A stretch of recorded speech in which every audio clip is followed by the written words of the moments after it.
حسبي الله لا إله إلا الله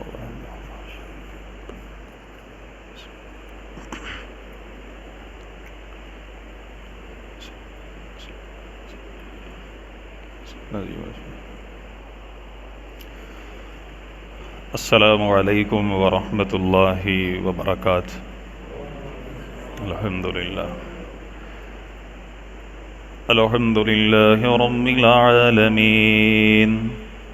إن الحمد لله نحمده ونستعينه ونستغفره ونعوذ بالله من شرور أنفسنا ومن سيئات أعمالنا.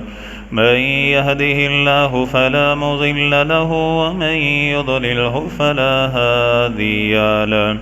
وأشهد أن لا إله إلا الله وحده لا شريك له. وأشهد أن محمدا عبده ورسوله.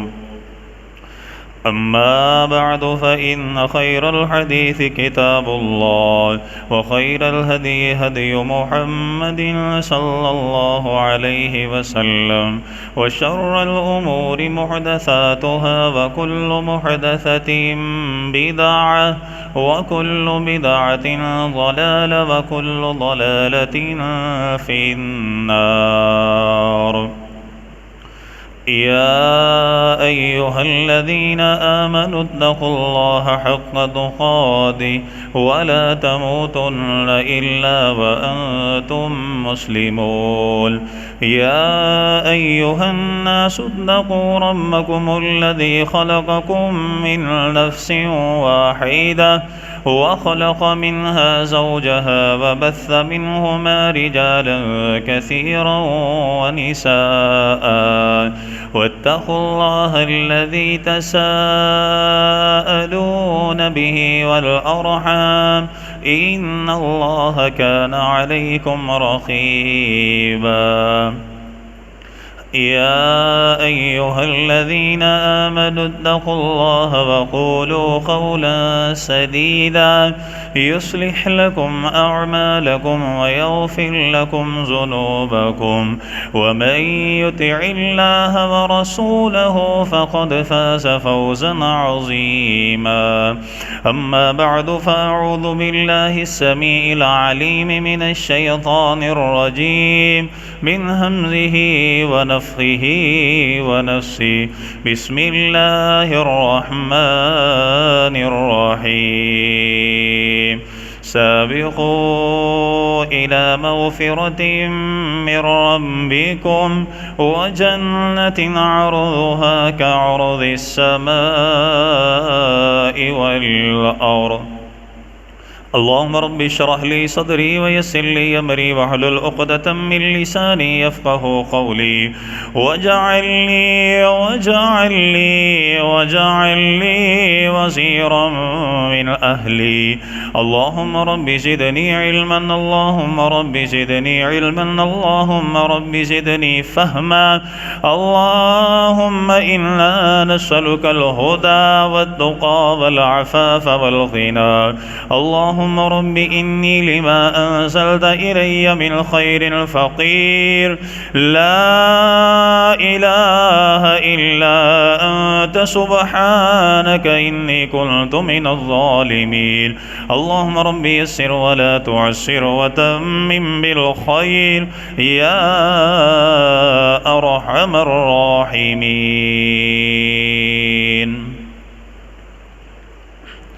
حمد و ثنا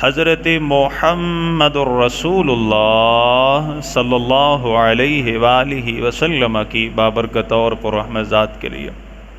ذی وقار میرے محترم معزز عزیز ساتھیوں، بھائیوں، دوستوں، صاحبوں، عزیزوں، میری دلی دعا ہے میرا خالق میرا مالک ہماری آج کی حاضری اپنی بارگاہ میں قبول فرمائے، آمین۔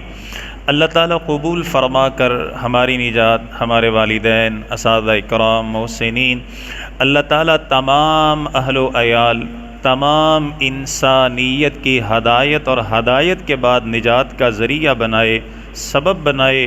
اللہ تعالیٰ ہم سب کا خاتمہ بالایمان فرمائے، خاتمہ بالخیر فرمائے۔ اللہ تعالیٰ ہمارے دلوں میں نیکی کا شوق اور نیکی کا جذبہ پیدا فرمائے۔ نیکی کے معاملے میں اللہ تعالیٰ ہمیں ایک دوسرے سے آگے نکلنے کی توفیق عطا فرمائے، اور اللہ تعالیٰ ہمارے دلوں میں فکر آخرت پیدا فرمائے، موت کی فکر پیدا فرمائے، قبر کی فکر پیدا فرمائے۔ میدان محشر میں جب اللہ کے روبرو حاضر اور پیش کیا جائے گا، اللہ تعالیٰ ان تمام معاملات کے لیے ہمارے دلوں میں فکر پیدا فرمائے۔ میرے محترم بھائیوں، اصحاب محمد صلی اللہ علیہ وسلم، قرآن مجید فرقان حمید میں اللہ تعالیٰ نے بار بار بیان فرمایا، اولئک هم المتقون، اولئک هم المفلحون، اولئک هم الفائزون، والسابقون السابقون، اولئک المقربون فی جنات النعیم رضی اللہ عنہم ورضوا عنہ۔ اللہ تعالیٰ نے اصحاب محمد صلی اللہ علیہ وسلم کی شان کو، عظمت کو، رفعت کو، بلندی کو اللہ تعالیٰ نے قرآن مجید میں بار بار ذکر فرمایا۔ وجہ کیا تھی؟ اصحاب محمد کی ایک ہی خواہش اور ایک ہی فکر تھی۔ خواہش کیا تھی؟ نیکی میں ایک دوسرے سے آگے نکل جائیں، اور فکر کیا تھی؟ فکر آخرت۔ یہ احادیث پڑھی ہے الحمدللہ، آپ ان کا مطالعہ کیجئے، قرآن مجید کو پڑھیے۔ اللہ کی قسم ان دو چیزوں کے علاوہ اصحاب محمد صلی اللہ علیہ وسلم کی زندگانی میں کوئی تیسری چیز آپ کو نظر نہیں آئے گی۔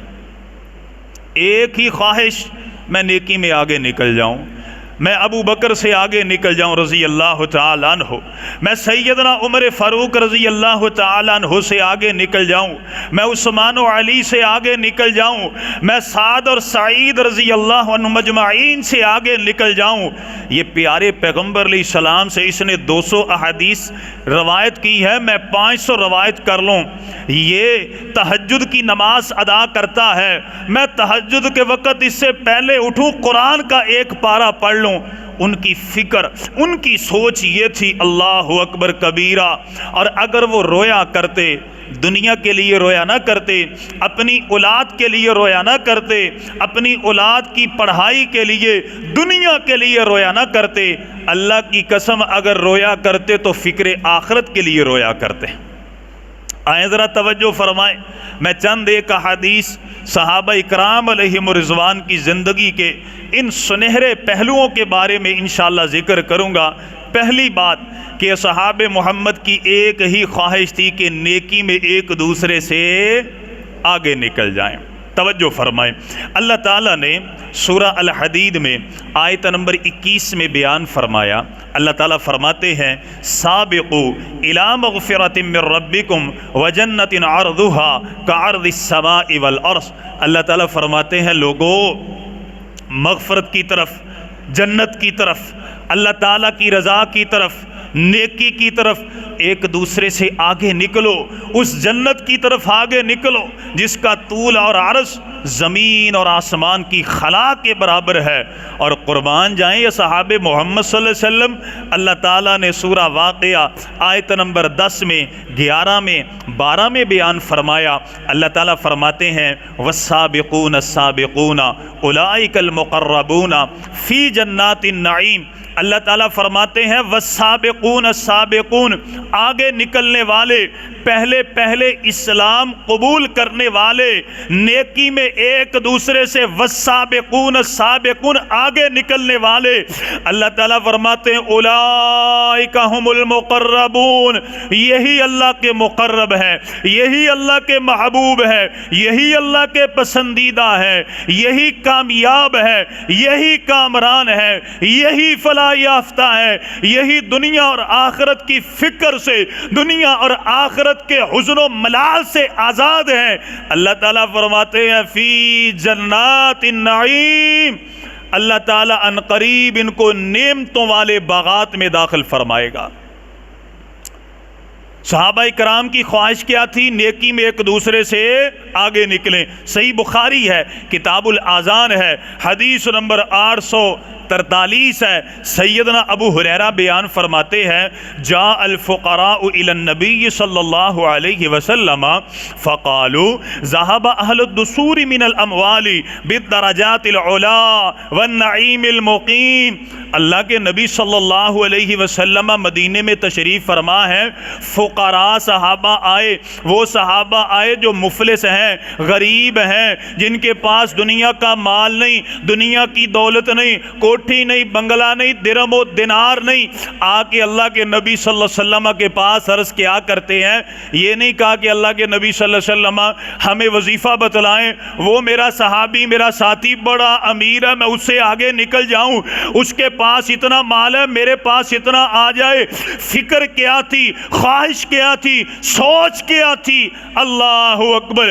عرض کرتے ہی اللہ کے نبی ذهب اہل الدثور من الاموال بالدرجات العلا والنعیم المقیم۔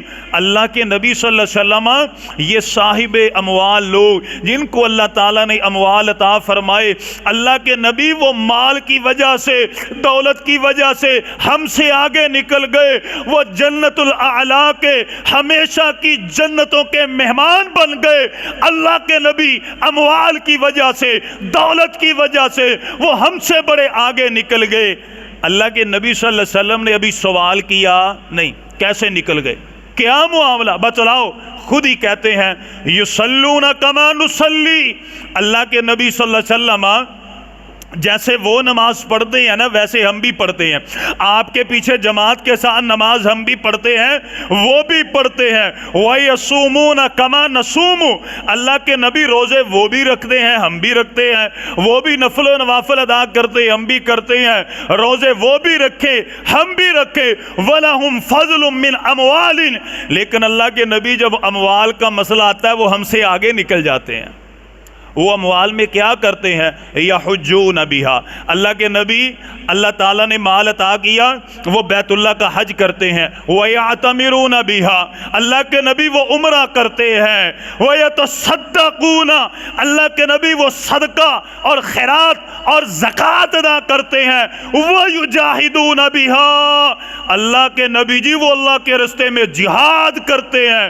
ہم یہ نیکیاں کر سکتے نہیں، ہمارے پاس مال نہیں ہے، مال ہوگا تو بیت اللہ کا حج کریں گے، عمرہ کریں گے، جہاد کے لیے خرچ کریں گے، سواری ہوگی تو جہاد کریں گے، ہتھیار ہوں گے، تلوار تیر نیزہ ہوگا تو جہاد کریں گے۔ اللہ کے نبی وہ آگے نکل گئے، زکوٰۃ بھی دیتے ہیں، بیوہ یتامہ کے اوپر خرچ بھی کرتے ہیں۔ اللہ کے نبی صلی اللہ علیہ وسلم نے سنا، آپ نے فرمایا الا احدثکم، بات کی سمجھ آ رہی ہے جی؟ یہ بڑا پیارا نسخہ اللہ کے نبی نے فرمایا۔ آپ نے فرمایا الا احدثکم بما ان اخذتم به ادرکتم من سبقکم ولم یدرککم احد بعدکم وکنتم خیر من انتم بین ظہارینہم۔ اللہ کے نبی نے فرمایا بات ہی کوئی نہیں، میں تمہیں ایک ایسا عمل بتلاتا ہوں، تم اس کے اوپر پختگی اختیار کرنا۔ وہ جو اموال کے ساتھ حج کرنے والے، عمرہ کرنے والے، جہاد کرنے والے، صدقہ اور خیرات کرنے والے، ادرکتم من سبقکم، آپ نے فرمایا یہ عمل تم کر لو، اللہ تعالیٰ تمہیں ان سے بھی بڑھ چڑھ کے اجر و ثواب عطا فرمائے گا، تم آگے نکل جاؤ گے۔ اب اصحاب محمد صلی اللہ علیہ وسلم خاموش ہیں۔ آپ صلی اللہ علیہ وسلم نے فرمایا تسبحون وتحمدون وتکبرون خلف کل صلاۃ ثلاثا وثلاثین، آپ نے فرمایا ہر فرضی نماز کے بعد 33 دفعہ سبحان اللہ، 33 دفعہ الحمدللہ، 33 دفعہ اللہ اکبر تم نے پڑھنا ہے۔ فجر کے بعد، ظہر، عصر، مغرب، عشاء کے بعد 33 دفعہ بولیں جی، 33 دفعہ سبحان اللہ، 33 دفعہ الحمدللہ، 33 دفعہ اللہ اکبر۔ آپ نے فرمایا عمل تم کر لو، اس نیکی کی وجہ سے اللہ تمہیں حج کا، عمرے کا، صدقے خیرات اور زکوٰۃ کا، اور اللہ تعالیٰ اسی عمل کے ساتھ تم کو جہاد کا بھی اجر و ثواب عطا فرمائیں گے۔ صحابہ کرام کی نیت کیا تھی کہ میں نیکی میں آگے نکل جاؤں، وہ امیر نکل گئے، ہم کیوں پیچھے رہیں؟ اللہ اکبر کبیرہ۔ البدایہ والنہایہ ہے اور مسند احمد ہے، حدیث نمبر 22,553 ہے۔ حضرت عمر بن جموح رضی اللہ تعالی عنہ، یہ پیارے پیغمبر کے لنگڑے صحابی، بیساکھی کے ساتھ چلنے والے، ذرا عالم تصور میں جائیں اور حدیث کو سنیں۔ جب غزوہ احد کا موقع آیا، اللہ تعالیٰ نے اسلام کی دولت آپ کو عطا فرمائی۔ اللہ کے نبی صلی اللہ علیہ وسلم نے فرمایا بھائی احد کا موقع ہے، نکلو اپنے گھروں سے جہاد کے لیے نکلو۔ حضرت عمر بن جموح رضی اللہ تعالیٰ عنہ کے 3 بیٹے آئے، ابا جان ہم بھی جہاد کے لیے جائیں گے۔ آپ فرماتے ہیں تم اکیلے جاؤ گے، میں بھی جاؤں گا، میں بھی انشاءاللہ نکلوں گا، تم اکیلے نیکی میں مجھ سے آگے نکل جاؤ اور میں تمہارا باپ پیچھے رہ جاؤں، یہ نہیں ہو سکتا، میں بھی جاؤں گا۔ اللہ اکبر، نہیں ابا جان ہم جہاد کریں گے، جنت کے 100 درجے ملیں گے، آپ ہمارے باپ ہیں، آپ کو مقام ملے گا۔ جب 72 حوریں ہمیں ملیں گی شہادت کے صلے میں، اللہ آپ کو بھی عطا فرمائے گا۔ حضرت عمر بن جموح فرماتے ہیں، آپ کہتے ہیں واللہ انی لارجو ان اتا بعرجتی ہذہ فی الجنہ، کہتے ہیں میرے بیٹو اور تم اکیلے جنت میں جاؤ گے، اللہ کی قسم میرا ارادہ یہ ہے، میری خواہش یہ ہے، میری جستجو یہ ہے، جس طرح دنیا میں میں لنگڑا کے چلتا ہوں، اسی طرح لنگڑاتا ہوا اللہ کی جنت میں چلا جاؤں۔ وہ کہتے ہیں ابا جان آپ بیساکھی کے ساتھ چلتے ہیں، کیسے جائیں گے؟ وہ کہتے ہیں نہیں پتر جانا ضرور ہے۔ بیٹوں نے منع کر دیا، آئے مسجد نبوی میں اللہ کے نبی صلی اللہ علیہ وسلم کے پاس، کہتے ہیں فَأَتَى رسول اللہ صلی اللہ علیہ وسلم، اللہ کے نبی کے سامنے بیٹھ گئے، بیساکھی ایک طرف رکھ لی، کہتے ہیں وَقَالَ إِنَّ بَنِيَّ يُرِيدُونَ أَن يَحْبِسُونِي عَنْ هَذِا الْوَجْهِ وَالْخُرُوجِ مَعَكَ فِيهِ، اللہ کے نبی میرے بیٹے مجھے منع کرتے ہیں کہ یہ کٹی ہوئی ٹانگ کے ساتھ تو ابا کس طرح جہاد کرے گا؟ بیساکھی پکڑے گا کہ تلوار پکڑے گا، اپنے آپ کو سنبھالے گا کہ اسلام کا دفاع کرے گا؟ اللہ کے نبی مجھے لنگڑے پن کی وجہ سے میرے بیٹے نیکی سے محروم کرتے ہیں، کہتے ہیں آپ نہیں جا سکتے۔ یا رسول اللہ میرا جی یہ چاہتا ہے میں بھی اپنے بیٹوں کی طرح نکلوں، میدان قتال میں جاؤں، اللہ کی بارگاہ میں اپنی جان کا نذرانہ پیش کر دوں۔ پھر وہی الفاظ واللہ انی لارجو، اللہ کے نبی میرا جی یہ چاہتا ہے جس طرح دنیا میں لنگڑا کے چلتا ہوں جنت میں اسی طرح چلا جاؤں۔ اللہ کے نبی صلی اللہ علیہ وسلم نے خواہش دیکھی، جستجو دیکھی، چہرے کے اوپر استقامت اور اطمینان دیکھا۔ آپ نے بیٹوں کو بلایا، آپ نے فرمایا اپنے باپ کو اجازت دو، جانے دو، کچھ نہیں ہوتا، اب چل پڑے۔ اللہ کے نبی صلی اللہ علیہ وسلم کے پاس آئے، حضرت ابو قتادہ رضی اللہ تعالیٰ عنہ، مسند احمد حدیث نمبر 22,553، حضرت ابو قتادہ بیان کرتے ہیں اللہ کے نبی صلی اللہ علیہ وسلم کے پاس آئے، حضرت عمر بن جموح بیساکھی پکڑی ہے، تلوار اپنے ہاتھ میں پکڑی، کہتے ہیں اللہ کے نبی صلی اللہ علیہ وسلم مجھے ایک بات کا جواب تو دے دیجئے، خواہش تو میری یہ تھی کہ میں جنت میں جاؤں لنگڑاتا ہوا، لیکن مجھے مجھے یہ تو بتلائیں کیا حقیقت میں جب میں جنت میں جاؤں گا لنگڑاتا ہوا جاؤں گا یا پھر صحیحتاً فی الجنہ، یا اللہ تعالیٰ مجھے دونوں ٹانگیں عطا کرے گا میں دوڑ کے چلا جاؤں گا؟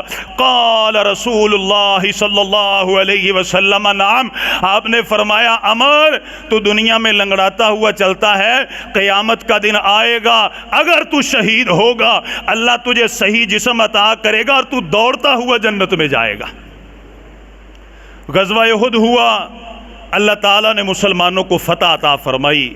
حضرت ابو قتادہ رضی اللہ تعالیٰ عنہ بیان فرماتے ہیں جب احد کے میدان میں بعض مسلمان اللہ کے رستے میں شہید ہو گئے، اب پیارے پیغمبر علیہ السلام شہداء کی میتوں کے پاس سے گزر رہے ہیں، فمر علیہ رسول اللہ صلی اللہ علیہ وسلم وقال کأنی انظر الیک تمشی برجلک ہذہ صحیحۃ فی الجنہ۔ اللہ کے نبی صلی اللہ علیہ وسلم جب حضرت عمر بن جموح کی میت کے پاس سے گزرے، اللہ کے نبی صلی اللہ علیہ وسلم نے آسمان کی طرف نظریں اٹھائیں، آپ نے فرمایا ہے میرے صحابہ گواہ بن جاؤ، اللہ کی قسم اللہ نے مجھے دکھلایا عمر بن جموح اپنی دونوں ٹانگوں کے ساتھ دوڑتا ہوا جنت میں داخل ہو گیا۔ صحابہ کرام کی ایک ہی خواہش تھی، میں نیکی میں آگے نکل جاؤں۔ کس میں نکل جاؤں؟ نیکی میں۔ آئیں ذرا آخری حدیث، اس کے بعد فکر آخرت۔ صحیح بخاری ہے، کتاب المغازی ہے، حدیث نمبر 3989 ہے۔ حضرت ابو ہریرہ رضی اللہ تعالیٰ عنہ بیان فرماتے ہیں حضرت خبیب بن عدی رضی اللہ تعالیٰ عنہ جب مشرکین مکہ نے ان کے ساتھ دھوکہ کیا، ان کو پکڑ لیا اور پھانسی دینے کے لیے مکے کے چوک کے اندر ایک میلہ لگایا گیا، حضرت خبیب بن عدی رضی اللہ تعالیٰ عنہ کو بیڑیوں میں جکڑ کے لے کے آئے۔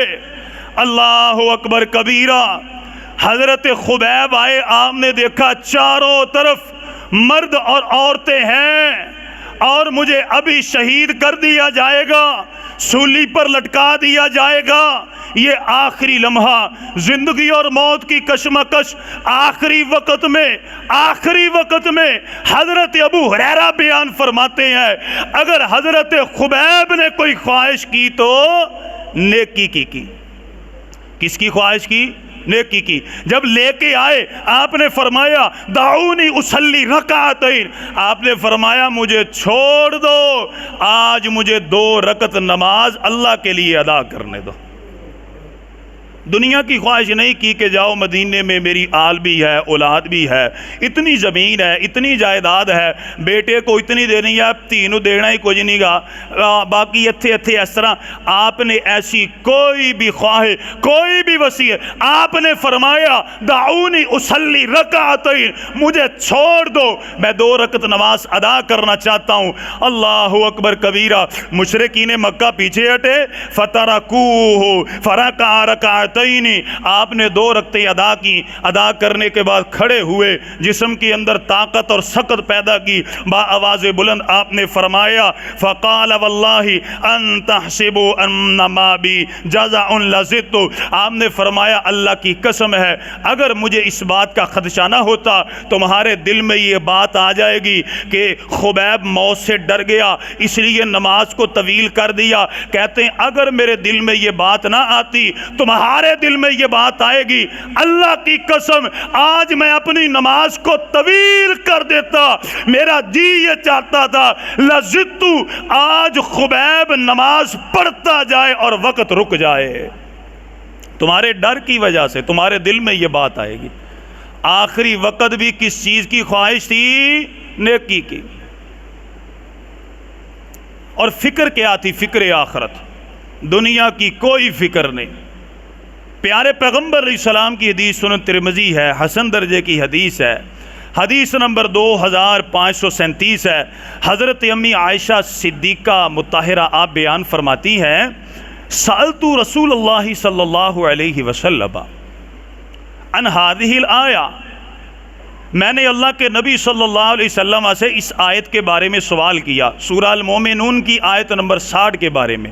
اللہ تعالیٰ اس آیت میں فرماتے ہیں والذین یؤتون ما آتوا وقلوبهم وجلۃ انہم الی ربہم راجعون۔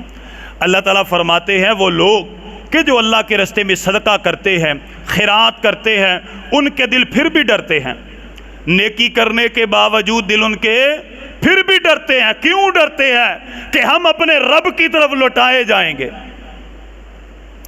حدیث کی سمجھ آئی؟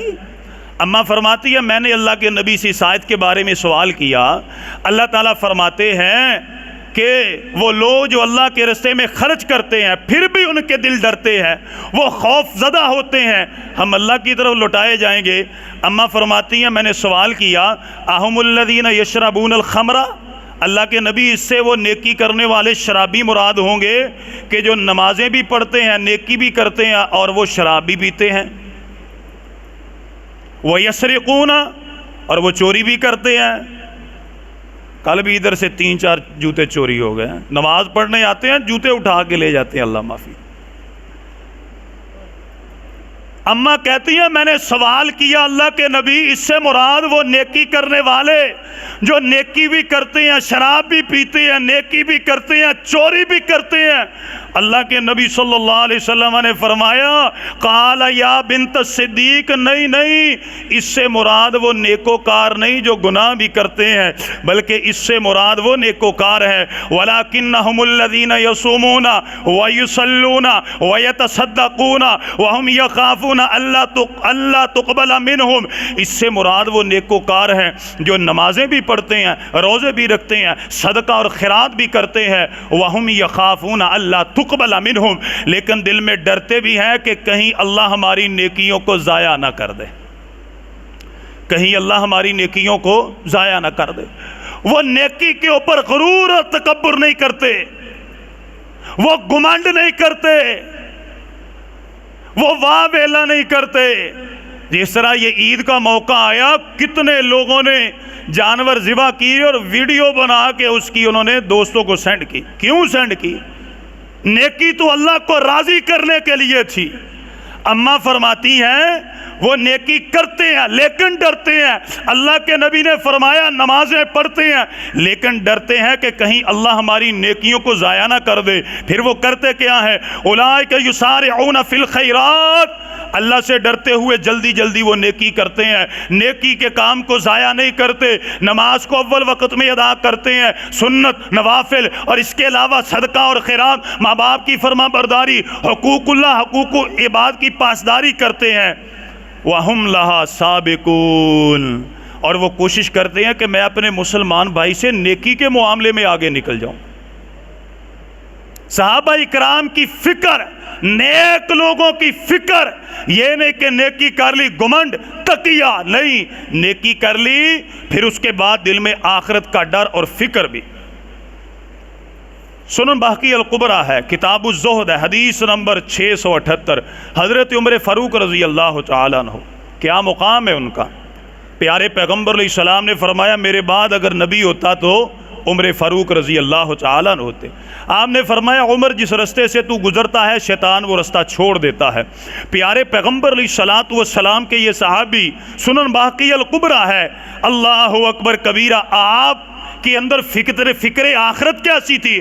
قرأ عمر بن الخطاب، آپ جب قرآن مجید کی تلاوت کیا کرتے، قرآن پڑھا کرتے، سورۃ الطور حتی قولہ تعالی، جب آپ قرآن پڑھا کرتے سورہ طور کے اوپر آتے اور سورہ طور کی یہ آیت پڑھتے ان عذاب ربک لواقع، بے شک تیرے رب کا عذاب واقع ہو کے رہے گا۔ راوی بیان کرتے ہیں فبقا واشتد بکاءہ حتی مرض وعادو، حضرت عمر فاروق کی آیت کو پڑھ کے اتنا روتے بیمار پڑ جاتے اور اصحاب محمد صلی اللہ علیہ وسلم ان کی تیمارداری کے لیے جایا کرتے۔ اتنی فکر آخرت۔ اور حدیث کے اگلے الفاظ وَكَانَ فِي وَجْهِهِ وَالتَّانِ خَطَّانِ أَسْوَدَانِ مِنَ الْبُكَاءِ، حضرت عمر فاروق کے چہرے کے اوپر 2 سیاہ لکیریں تھیں، رو رو کے آنسو بہہ کے ان کے چہرے کے اوپر 2 سیاہ لکیریں پڑ چکی تھیں، اتنا روتے تھے۔ وہ عمر کے جس کے بارے میں اللہ کے نبی نے فرمایا اے عمر میرے بعد کوئی نبی ہوتا تو وہ تو ہوتا، رضی اللہ عنہ۔ سنن ترمذی ابواب الزہد ہے، حدیث نمبر 1878 ہے۔ حضرت ہانی رضی اللہ تعالیٰ عنہ، یہ حضرت عثمان غنی کے غلام ہیں، آپ بیان فرماتے ہیں حضرت عثمان غنی رضی اللہ تعالیٰ عنہ جب بھی قبرستان کے قریب سے گزرتے بڑا رویا کرتے، آج بھی گزرے بڑا روئے، داڑھی آنسوں سے تربتر ہو گئی، قبر پر کھڑے ہیں، قبر کی مٹی بھی تر ہو گئی۔ میں نے سوال کیا، اے عثمان غنی رضی اللہ تعالیٰ عنہ کیوں روتے ہیں، وجہ کیا ہے؟ حضرت عثمان نے فرمایا ان رسول اللہ صلی اللہ علیہ وسلم، بے شک میں نے اللہ کے نبی سے سنا، کائنات کے امام نے فرمایا ان القبر اول منزل من منازل الاخرہ، اللہ کے نبی نے فرمایا یہ قبر آخرت کی منزلوں، آخرت کے امتحان میں سے پہلا امتحان ہے، جو اس سے کامیاب ہوا بقیہ منزلیں اللہ آسان کر دے گا۔ مجھے اس وجہ سے ڈر لگتا ہے کہیں قبر کے اندر میرا معاملہ خراب نہ ہو جائے۔ پھر حضرت عثمان کیا فرماتے ہیں، سمیعت رسول اللہ، میں نے اللہ کے نبی سے سنا، آپ نے فرمایا ما رأیت منظرا قط الا القبر افضح من، اللہ کے نبی نے فرمایا اللہ کی قسم ہے میں نے قبر سے زیادہ خطرناک اور ڈراؤنی کوئی دوسری جگہ دیکھی نہیں، میں نے قبر سے زیادہ ڈراؤنی کوئی جگہ۔ حضرت عثمان رویا کرتے۔ آخری حدیث حضرت علی کے بارے میں پتہ ہے سب کو، یہ بھی محرم آئیں گے، بڑا آپ سنیں گے حضرت علی رضی اللہ تعالیٰ عنہ کے بارے میں۔ صرف ایک حدیث میں آپ کی سماعت کی نظر کروں گا، توجہ فرمائیں۔ صحیح بخاری ہے، کتاب المناقب ہے، فضائل صحابہ میں، اصحاب صحابہ میں، اور حدیث نمبر 3671، حضرت محمد بن حنفیہ رضی اللہ تعالی عنہ، یہ حضرت علی کے بیٹے ہیں، وہ کہتے ہیں قال علی ابی، میں نے اپنے ابا جان سے سوال کیا ای الناس خیر بعد رسول اللہ، اے میرے ابا جان علی مجھے یہ تو بتلائیں کہ اللہ کے نبی کے بعد کائنات میں سب سے اعلیٰ ہستی کون ہے؟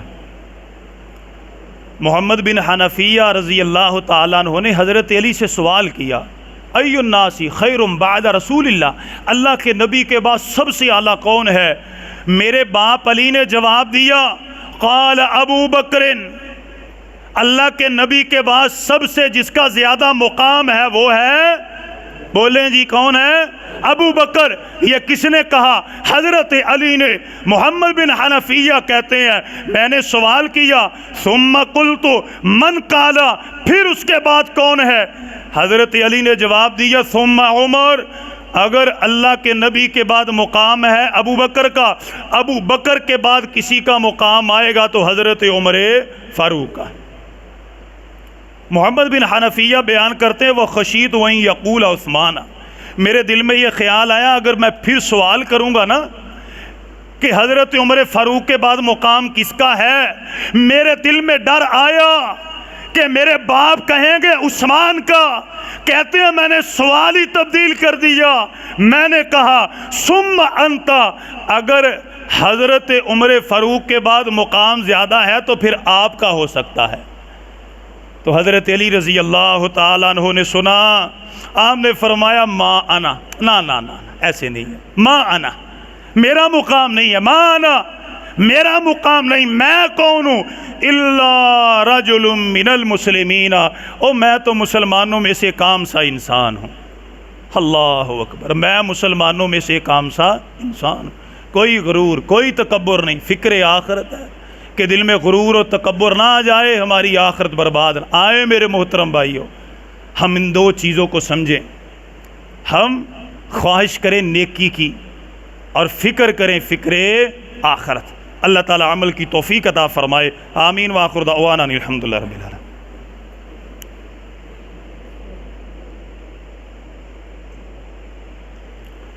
اللہ اکبر کبیرہ، گلا پھر خراب ہو گیا۔ الحمدللہ رب العالمین الرحمن الرحیم مالک یوم الدین، ان الحمد للہ نحمده ونستعینه ونستغفره ونعوذ باللہ من شرور انفسنا ومن سیئات اعمالنا، من يهده الله فلا مضل له ومن يضلله فلا هادي له، واشهد ان لا اله الا الله وحده لا شريك له، واشهد ان محمدا عبده ورسوله۔ میرے محترم بھائیوں، آج کے خطبہ میں ہم نے اس بات کو سنا سمجھا کہ صحاب محمد صلی اللہ علیہ وسلم کی ایک خواہش تھی، خواہش کہ میں نیکی میں آگے نکل جاؤں، اور فکر آخرت تھی۔ آج ان حالات میں ہم زندگی گزار رہے ہیں، واللہ آج کے مسلمان کی خواہش صرف دنیا دنیا دنیا دنیا دنیا، ایسے ہی ہے بھائیو، صرف دنیا کی خواہش ہے۔ اللہ کی قسم میری دنیا بن جائے، میری دنیا برباد نہ ہو جائے، میرا خسارہ نہ ہو جائے، کاروبار میں، مال میں، دولت میں، فلاں ایمان کی، نیکی کی، آخرت کی فکر نہیں ہے، دنیا کی فکر اور دنیا کی خواہش۔ اور بڑے لوگ ہیں وہ حکومتوں کو گالی دیتے ہیں۔ میں یہ بات آپ سے پتہ کیوں عرض کرتا ہوں میرے بھائیوں، واللہ میرا کسی حکمران کے ساتھ کوئی رشتہ نہیں ہے، میرا کسی حکمران کے ساتھ کوئی رشتہ نہیں ہے۔ میرا آپ سے ایک رشتہ ہے کہ آپ میرے دینی بھائی ہیں، واللہ آپ میرے دینی بھائی ہیں۔ اگر میری بات آپ کی سمجھ میں آئی، اللہ نے کسی کے لیے ہدایت کا کوئی رستہ نکال دیا، اللہ کی قسم یہ نجات کے لیے کافی ہے۔ صرف حکمران نہیں ہے، ہم سب بھی حکمران ہیں۔ میری بات سمجھ میں آ رہی ہے بھائیو؟ ہم سب حکمران ہیں۔ ہم حکمران کس جگہ کے ہیں؟ ہم کتبے کے حکمران نہیں ہیں، اٹک کے نہیں ہیں، پاکستان کے نہیں، ہم اپنے اس وجود کے حکمران ہیں۔ سمجھ لگ رہی ہے جی؟ توجہ فرمائیں کہ فائدہ ہوگا۔ ہم کس کے حکمران ہیں؟ اس کے، اپنے وجود کے۔ میں چھوڑ دوں ان حکمرانوں کو، میں غور کروں کہ میں اپنے وجود پر کتنی حکمرانی کرتا ہوں۔ کیا میری حکمرانی میرے وجود پر ہے؟ کیا میں نے اپنے وجود کو اطیع اللہ و اطیع رسول کے مطابق ڈھال لیا؟ میں غور کروں، میرا اٹھنا، میرا بیٹھنا، میرا چلنا، میرا پھرنا، میری تجارت، میری معیشت، میری معاشت، میری رشتہ داری، میرے تعلقات، میرے لین دین کے جتنے، کیا وہ اللہ اور اس کے رسول کی سنت اور طریقے کے مطابق ہیں؟ معاملہ ملے گا جی انڈا، زیرو۔ دوسری بات، میں ایک اور حکمران ہوں، میں حکمران ہوں اپنے گھر کا۔ کیا میں اپنے گھر کی حکمرانی پوری کر رہا ہوں؟ بیٹی اگر پردہ نہ کرے، اللہ کی قسم بڑا خطرناک معاملہ ہے باپ کے لیے۔ اگر بیٹا داڑھی کٹوائے یا منڈوائے تو باپ کے لیے بڑا خطرناک معاملہ ہے۔ اگر بیٹا بے نمازی ہو، بیوی بے نمازی ہو، گھر کے اندر اس کی بہو بے نمازی ہو، اللہ کی قسم بڑا خطرناک معاملہ ہے۔ میں آپ سے یہی التجا کروں گا، چھوڑ دیجئے حکومتوں کو، اپنے جسم پر حکمرانی کیجئے، اپنے گھر کی حکمرانی اور نگہبانی کیجئے۔ صحیح مسلم میں اللہ کے نبی نے فرمایا، ما من عبد یسترعیہ، جس بندے کو کسی جگہ کا حکمران بنایا گیا، وَهُوَ غَاشٌ لِرَعِیَّتِهِ، اس نے اپنی رعایا کے ساتھ دو نمبری کی، اللہ تعالیٰ نے ایسے بندے کے اوپر جنت کو حرام کر دیا ہے۔ اللہ ہمیں معاف فرمائے۔ جو بات میں نے ذکر کی، اللہ میرے سمیت عمل کی توفیق عطا فرمائے۔ دوسری بات یہ ہے، جب خطبہ ہوتا ہے بعض ساتھی آتے ہیں 4 رکعت پڑھتے ہیں، جب امام صاحب ممبر پر خطبہ دے رہے ہوں تو کتنی رکعت پڑھنی ہے جی؟ 2۔ کتنی پڑھنی ہے جی؟ 2۔ 2 سے زیادہ امام کائنات کی کسی سنت سے ثابت نہیں ہے۔ ایک صحابی آئے تھے، وہ بیٹھے، اللہ کے نبی صلی اللہ علیہ وسلم نے فرمایا کھڑے ہو جاؤ اور 2 رکعت پڑھو پھر بیٹھو۔ تو پتہ یہ چلا جب ہم آئیں لیٹ ہو جائیں کوئی مسئلہ نہیں، لیکن کم از کم 2 لازمی پڑھیں۔ آخری بات یہ ہے کہ مسجد کا بل تقریباً 27,000 کے قریب ہے جی، یہ آپ کے سامنے ہے۔ تو کوشش کریں، دل کھول کر تعاون کریں، اور یہ جو بل کی رقم ہے الحمدللہ نماز کے بعد جمع کروائیں جتنی طاقت ہے۔ کوئی بھی ساتھی جو ہے وہ اس کار خیر سے خالی نہ رہے، حسب استطاعت جتنی طاقت ہے لازماً یہ تعاون کریں تاکہ یہ مسجد کا جو بل ہے وہ ادا ہو سکے۔ اللہ تعالیٰ آپ کو عزت، اللہ عافیت، اللہ برکت عطا فرمائے، آمین۔ اللہم صلی علی محمد وعلی آل محمد کما صلیت علی ابراہیم وعلی آل ابراہیم انک حمید مجید۔ اللہم بارک علی محمد وعلی آل محمد کما بارکت علی ابراہیم وعلی آل ابراہیم انک حمید مجید۔ اللہم ربنا آتنا فی الدنیا حسنہ وفی الآخرة حسنة وقنا عذاب النار. اللهم ربنا ظلمنا أنفسنا وإن لم تغفر لنا وترحمنا لنكونن من الخاسرين. سبحان ربك رب العزة عما يصفون وسلام على المرسلين والحمد لله رب العالمين.